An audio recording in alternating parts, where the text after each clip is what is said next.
Hello, Octave Chanute here. Lenexa has had a long list of great elected leaders throughout its time. First on the list is Edward Miller Schweitzer, who was first elected in 1907 as Lenexa's first mayor. During his term, an ordinance was passed that made it illegal to carry a concealed firearm. And it was also unlawful to allow any horse, cow, hog, or chicken to run loose in the city.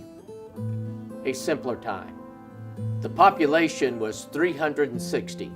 Mayor Schweitzer only served 1 year, 1907 to 1908. You might ask, who is the longest serving mayor? That would be Mayor Mike Boehm. Mayor Boehm surpassed the previous record holder, Mayor Rich Becker, who went on to become a Kansas State Senator. However, Wes Fry was mayor in the 1950s when a future United States Senator served as Lenexa's city attorney. His name was James Pearson. Schweitzer was Lenexa's first mayor, but Jonna Lingle was Lenexa's first female mayor.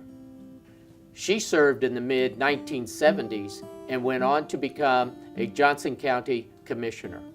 The second and only other woman to be elected Lenexa mayor was Joan Bowman. Lenexa honored Joan Bowman's service by dedicating a large bronze statue of Lenexa, our Lenexa namesake, to her. I doubt if there were any statues dedicated in the 1930s, but under Mayor Tom Sheridan, Lenexa received a federal grant for $31,000 to establish a water system. In the 1960s, that water system's water tower got a new paint job. Since the barter system was still very viable, Mayor Harry Meyer traded an old fire truck for that water tower paint job. The first fire engine was purchased under P.L. Jones in the 1920s. In the late 20s, Mayor Lewis Crum installed the first electric streetlights. The first Lenexa city administrator, Mr. Don Capper, was hired under Mayor Don Moyer in the early 1970s.